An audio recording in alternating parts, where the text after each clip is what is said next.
আমার খোদা রমজানের দিও মাস। কাফনের কাপড় কাটবে যখন করবে গরম পানি, এ পাপীর কানে শুনতে দিও তোমার মধুর বাণী। বলি আমিন। আমরা যখন মারা যাব, আমাদের মাথার কাছে বসে আমাদের সন্তানরা যদি কোরআনের সূরা ইয়াসিন যদি শোনায়, কালেমা শরীফটা যদি শোনায়, এটা আমাদের জন্য অত্যন্ত সৌভাগ্যের। আলহামদুলিল্লাহ বলি। আমরা যেন এমন সন্তান তৈরি করে যাই যে মৃত্যুর কষ্টের হাত থেকে একটু শাস্তি কম হওয়ার জন্য আমাদের সন্তান যেন আমাদের কাছে বসে কোরআন শোনাতে পারে, কলেমা শোনাতে পারে, সে তৌফিক আল্লাহ দিক। আমরা বলি আমিন। এমন সন্তান যেন না তৈরি করি যে বাপের মায়ের মৃত্যুর সময় উকিল ডেকে এনেছে জমি জায়গাগুলো সম্পত্তিগুলো ভাগ করবে বলে। এরকম সন্তান আছে না নাই? আল্লাহ যেন এরকম না তৌফিক দেয়। তাই কবি সুন্দর করে বলছেন, পরের ঘাটে হবে গোসল, এ হাত সেদিন চলবে না, বলবে সবাই আমার কথা, শুধু আমি কথা বলবো না। সাহারি করিয়ে নিও এ শখের দুনিয়া, ইফতারি করতে দিও তোমার আরশের তলায়। আমিন। আল্লাহ আমাদের কবুল করুক, বলুন আমিন। আলহামদুলিল্লাহ। সমস্ত প্রশংসা গুণগান একমাত্র আল্লাহ সুবহানাহু ওয়া তাআলার জন্যে, যিনি আজকের আমাদেরকে আনোয়ারুল উলুম কৃষ্ণপুর মাদ্রাসার বাৎসরিক দোয়ার মাহফিল এবং জলসায় আল্লাহ তাআলা এরকম নুরানি একটা মজলিস আমাদেরকে এনেছেন, বসিয়েছেন। সেজন্য আল্লাহর শুকরিয়া আদায় করি, সকলে বলি আলহামদুলিল্লাহ। প্রিয় নবীর উপরে দরুদ ও সালাম বর্ষিত হোক, সকলে বলি সাল্লাল্লাহু আলাইহি ওয়াসাল্লাম। জনাব সভাপতি সাহেব মাওলানা নিজামুদ্দিন চৌধুরী সাহেব এবং আমার আগেই যত ওলামায়ে কেরাম কথা বলেছেন, আল্লাহ তাআলা প্রত্যেকের কথাগুলো দ্বীন এবং ইসলামের জন্য কবুল করুক, বলুন আমিন। বিশেষ করে এই মঞ্চে উপবিষ্ট আছেন এলাকার এবং জাতির শ্রেষ্ঠ সন্তান ওলামায়ে কেরাম, আলহামদুলিল্লাহ বলেন। আলেম যতদিন পৃথিবীতে থাকবে ততদিন ইসলামকে বিকৃতি করা থেকে আল্লাহ তাআলা ওলামাদের দ্বারাই, হাফেজদের দ্বারাই হেফাজত করবে।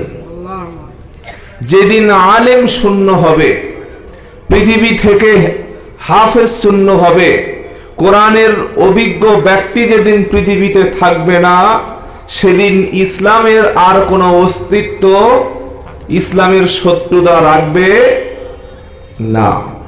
সেজন্য তাদের প্রধান টার্গেট হচ্ছে স্কুল, তাই তো নাকি? কি প্রধান টার্গেট? কি কলেজ না, মাদ্রাসা। আল্লাহ তাআলা তার কোরআন তিনি নাজিল করেছেন নিজেই, আর হেফাজতের দায়িত্ব তিনি স্বয়ং নিজে হাতে নিয়েছেন। সুবহানাল্লাহ। কত চেষ্টা করেছিল আবু জাহল যে মক্কার জমিনে যেন মুহাম্মদ সাল্লাল্লাহু আলাইহি সাল্লামের দাওয়াতটা ওখানেই শেষ করে দেওয়া যায়।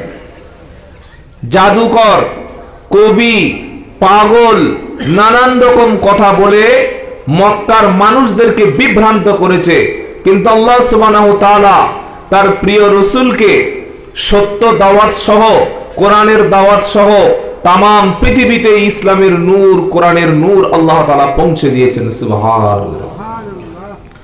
তো তাদের কাজ চেষ্টা করবে তারা, কিন্তু আমরা মুসলমান যারা আল্লাহ এবং রাসূলের উপরে যারা ঈমান এনেছি, কোরআনের প্রতি যারা ভালোবাসা ঈমান যাদের আছে, আমরা দ্বীনের জন্য, ইসলামের জন্য, জাতির জন্য জীবন পর্যন্ত দেব, কিন্তু ইসলামকে কখনো ছেড়ে যাব না। বলুন ইনশাআল্লাহ। আজকের দেখলেন আপনাদের সামনে বেশ অনেকগুলোই মাদ্রাসার ছাত্র তলেবুল ইলম যারা, তাদের মাথায় দস্তারবন্দি হলো না ভাই? হয়েছে না হয় নাই? এটা হলো দুনিয়ার একটা সামান্য সম্মান, আমাদের যতটুকু সম্ভব আমরা করেছি। আসল সম্মান কিন্তু আল্লাহ তাআলা কিয়ামতের দিন, সেদিন হাসরের ময়দানে তাদের এবং তাদের পিতামাতার সম্মান প্রদান করা হবে। সুবহানাল্লাহি ওয়া বিহামদিহি। দুনিয়ায় যা কিছু দেখেন এগুলো সাময়িক ব্যাপার, দুনিয়ায় যা কিছু দেখতে পাই এগুলো কিছু অল্পক্ষণের জন্য। আসল সুখ, শান্তি, সম্মতি, আসল ভালোবাসা, ইজ্জত আল্লাহ তাআলা মুমিনদের জন্য কিয়ামতের দিন প্রদান করবেন। সুবহানাল্লাহ। আর সেটা কেন দেবেন? কোরআনের জন্য। কিসের জন্য? কোরআনের জন্য। যত সম্মান ইজ্জত সব কোরআন ওয়ালাদের, দুনিয়া এবং আখিরাতের সম্মান ইজ্জত সব কোরআন ওয়ালাদের জন্য। আল্লাহ তাআলা বলছেন মুহাম্মদ সাল্লাল্লাহু আলাইহি সাল্লামকে, কি বলছেন? আজকের পৃথিবীর ইতিহাস আপনি দেখুন এবং মুসলমানদের ইতিহাস দেখুন, যতদিন পর্যন্ত বিশ্বের মুসলমানরা কুরআন এবং সুন্নাহকে মজবুত করে আঁকড়ে ধরেছিল, ততদিন আল্লাহ তাআলা ইসলাম এর মর্যাদা বাড়িয়ে মুসলমানদের হাতে আল্লাহ তাআলা নেতৃত্ব এবং কর্তৃত্ব সারা পৃথিবীতেই দিয়েছিলেন। যখনই মুসলমান কোরআন ভোলা হয়ে গেল, ইসলাম থেকে নিজেকে সরিয়ে নিল, কোরআনের হুকুম আহকাম থেকে নিজেকে দূরত্ব তৈরি করলো, আল্লাহর গজব তখন এই জাতির উপরে নিপতিত হলো। আল্লাহ তাআলা বলছেন তাহা মা আনজালনা আলাইকাল কুরআনা লিতাশকা। সুবহানাল্লাহ। কি সুন্দর করে আল্লাহ তাআলা বলছেন। 16 নম্বর পারায় 11 নম্বর পৃষ্ঠা সূরা তাহার একদম শুরু থেকে আল্লাহ পাক শোনাচ্ছে তাহা মা আনজালনা আলাইকাল কুরআনা লিতাশকা। হে আমার প্রিয় নবী, আমি নাজিল করিনি কোরআন এই জন্য যাতে আপনার ভাগ্যটা খারাপ হবে। যার হাতে কোরআন থাকবে, যার জীবনে কোরআন থাকবে, তার ভাগ্যটা আল্লাহ তত প্রসন্ন করে দেবে। সুবহানাল্লাহ। কোরআন নাজিল করি নাই আমি ভাগ্য নষ্ট হওয়ার জন্য। আচ্ছা আপনারা বলুন, মাদ্রাসার যে ছাত্ররা কুরআনুল কারীম যখন তেলাওয়াত করে, মাটিতে রেখে তেলাওয়াত করে না একটা কাঠের উপরে রাখে? ভাই কাঠের উপরে। এটাকে কি বলা হয়? কি বলেন? রেহাল। রেহাল, তাই তো? রেহেল কাঠ। আমরা যে চেয়ারে বসে আছি এটাও কিন্তু কাঠের, কাঠের না? আবার যে খাটে আমরা ঘুমাই সেটাও কাঠের। এটা একটা কাঠ, খাট একটা কাঠ, চেয়ার একটা কাঠ। যে সন্তানেরা, জাতির শ্রেষ্ঠ সন্তানেরা যারা মাদ্রাসায় কোরআন মাজিদ, কোরআন শরীফ পড়ে, তারাও কাঠের উপর রাখে। কাঠের উপরে কোরআন স্পর্শ করার কারণে ওই কাঠে কেউ কখনো পা দিয়ে লাথি মারে না। অথচ কোরআন এবং হাদিসে কোথাও লেখা নাই যে রেহেলে পা দিলে বা যদি পা লেগে যায় জাহান্নামে যেতে হবে, কঠিন পাপ হবে, এরকম লেখা নাই। কিন্তু কোরআনুল কারীমের সঙ্গে, কোরআন শরীফের সঙ্গে কাঠের সংস্পর্শ আসার সাথে সাথেই সেই কাঠটা আমরা কোরআনের পরেই সেরকম মর্যাদা দান করি। সুবহানাল্লাহ। কেন কাঠের মর্যাদা বাড়লো? কোরআনের সঙ্গে ছিল বলে। আজ যদি আমি এবং আপনি কোরআনের সঙ্গে নিজেকে সংস্পর্শে নিয়ে নিতে পারতাম, কাঠের যেমন মর্যাদা বেড়ে গেল, ঠিক মুসলমানদের মর্যাদা সমপরিমাণ আল্লাহ তাআলা বাড়িয়ে দিতেন। সুবহানাল্লাহ। কি শ্রেষ্ঠ কিতাব! শুধুমাত্র সম্মানের কিতাব হচ্ছে কোরআন। কেউ যদি প্রশ্ন করে কোরআনকে, তামাম পৃথিবীতে মুসলমানরা এত ভাগ্য খারাপ কেন, এরা এত মার খাচ্ছে কেন, নির্যাতিত কেন? আল্লাহ পাক শোনাচ্ছে আফাতু উমিনুনা বিবাদিল কিতাবি ওয়া তাকফুরুনা বিবাদ। ফামা জাযাউ মান ইয়াফআলু যালিকা মিনকুম ইল্লা খিজইউন ফিল হায়াতিদ দুনিয়া ওয়া ইয়াউমাল কিয়ামাতি ইউরাদ্দুনা ইলা আশাদ্দিল আযাব ওয়া মাল্লাহু বিগাফিলিন আম্মা তা'মালুন। প্রথম পারা 14 পৃষ্ঠা 6 নম্বর লাইনের সূরা বাকারার মধ্যে আল্লাহ পাক 85 নম্বর আয়াতে শোনাচ্ছে, কোরআনের উপরে যখন কিছুটা বিশ্বাস করবে, ঈমান যখন কোরআনের উপর কিছুটা আনবে, আর যখন কিছুটা নিজের খেয়াল খুশি মতো চলবে, যেটা সুবিধা হবে কোরআনের সেই বাণীগুলো মানবে, যেটা তোমার স্বার্থের বিপক্ষে যাবে তখন কোরআনের বাণী তুমি মানবে না। দুনিয়ার জিন্দেগিটা তখন তোমার লাঞ্ছিত হবে, তুমি সম্মান কোথাও পাবে না। সম্পদের পাহাড় বানাবে, ইজ্জত কিন্তু থাকবে না। সুন্দর বিবি থাকবে, বিবির কাছে সেই রকম শান্তি তুমি পাবে না। আরামের বিছানা থাকবে, কিন্তু যখন তোমার জীবনে কোরআন থাকবে না, আরামের বিছানায় শুয়ে তখন শান্তির ঘুম তুমি পাবে না। সম্পদ থাকবে, অর্থ থাকবে, সম্মান তোমার থাকবে না। বান্দা যখন কোরআনকে ভালো মজবুত করে ধরবে না, দুনিয়ায় লাঞ্ছনার শাস্তি হওয়ার কারণ হলো কোরআনের কিছু কথাটাকে মেনে নেওয়া, বাকি কিছু কথাকে ছেড়ে দেওয়া। পরিপূর্ণ ঈমান কোরআনের উপরে আনবে যারা, ডাইরেক্ট আল্লাহর জান্নাতের রাস্তা ধরেছে তারা। সুবহানাল্লাহ। কোরআনের দাওয়াত হচ্ছে ডাইরেক্ট জান্নাত। দুনিয়ায় শুরু হলো, এর শেষ হচ্ছে জান্নাতুল ফিরদাউস। বলুন সুবহানাল্লাহ।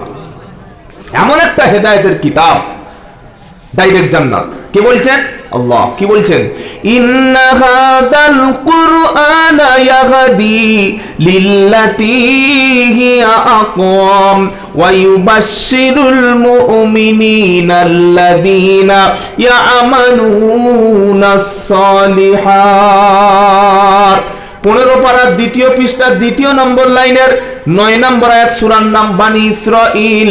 আল্লাহ পাক বলছেন, ইন্না হাদাল কুরআন, নিশ্চয়ই এই কুরআন এমন একটা দাওয়াত দেয়, এমন একটা রাস্তা দেখায়, এমন একটা পথ দেখায় যেটা সহজ সরল হেদায়েতের রাস্তা, যে রাস্তাটা আল্লাহ জান্নাত পর্যন্ত পৌঁছে দেয় আর মুমিনদের জন্য সুসংবাদের কথা শোনায়। সুবহানাল্লাহ। কোরআন যদি মজবুত করে আমরা জীবনে ধরতে পারি, কিভাবে মজবুত করে? তেলাওয়াত। কোরআনের তেলাওয়াত হচ্ছে একটা ইবাদত। সুবহানাল্লাহ পাঠ করে। কোরআনের তেলাওয়াত কি? ইবাদত। নামাজ যেমন ইবাদত, রোজা যেমন ইবাদত, সদকা যেমন ইবাদত, হজ যেমন ইবাদত, দান খয়রাত জিকির যেমন ইবাদত, কোরআন তেলাওয়াতটা একটা ইবাদত। সুবহানাল্লাহি বিহামদিহি সুবহানাল্লাহিল আযীম। কত বড় নিয়ামতের কিতাব, হেদায়েতের শ্রেষ্ঠ কিতাব। শুধু হেদায়েতের কিতাব নয়, যারা এই কোরআনের উপরে আমল করবে তারা একমাত্র হেদায়েতের পথে থাকবে। আল্লাহ পাক বলছে, ফামান তাবিয়া হুদায়া ফালা খাউফুন আলাইহিম ওয়ালা হুম ইয়াহজানুন। 1 নম্বর পারা 8 নম্বর পৃষ্ঠা 1 নম্বর লাইনের 38 নম্বর আয়াত, সূরার নাম বাকারা।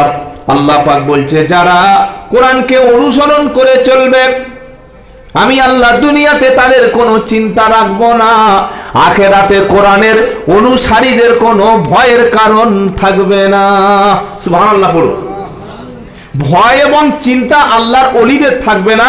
ঠিক সাথে সাথে কোরআনুল কারীমকে যারা ফলো করবে, দুনিয়ায় কোনো চিন্তা নাই, আখেরাতে তাদের কোনো ভয় নাই। আপনারা শুনেছেন সারা জীবন, কি শুনেছেন? আলা ইন্না আউলিয়া আল্লাহি লা খাউফুন আলাইহিম ওয়ালা হুম ইয়াহজানুন। শুনেছেন না ভাই? 11 পারা 15 পৃষ্ঠায় 1 নম্বর লাইনের 62 নম্বর আয়াত, সূরার নাম ইউনুস। আল্লাহ পাক বলছে, জেনে রাখো নিশ্চয়ই আমার বন্ধু যারা, দুনিয়াতে তাদের কোনো ভয় নাই, আখেরাতে কোনো চিন্তা নাই। আর এখানে আল্লাহ কোরআন ওয়ালাদের বলছে, কোরআনকে যারা ফলো করে তাদের বলছে, আল্লাহ তাআলা শোনাচ্ছে ফামা তাবিয়া হুদায়া, যারা এই হেদায়েতের কিতাবকে অনুসরণ করে চলবে, যার জীবনে কোরআন থাকবে, দুনিয়াতে কোনো ভয় নাই, আখিরাতে কোরআনওয়ালার সেদিন কোনো চিন্তা নাই। আখিরাতের প্রথম মঞ্জিল শুরু হয় কোন জায়গা দিয়ে বলেন? আখিরাতের প্রথম মঞ্জিল কবর। আমরা অনেকে বলি যে লোকটা মারা গেল বেঁচে গেল, আর কোনো ঝামেলা নাই, এবার যাওয়ার হয়ে যাবে, কিন্তু মৃত্যু হলো মানে আখিরাতের প্রথম খেলাটা তার শুরু হলো। আখিরাতের প্রথম মঞ্জিলে কোরআন তার জন্য সুপারিশ করবে, সুবহানাল্লাহ পড়েন।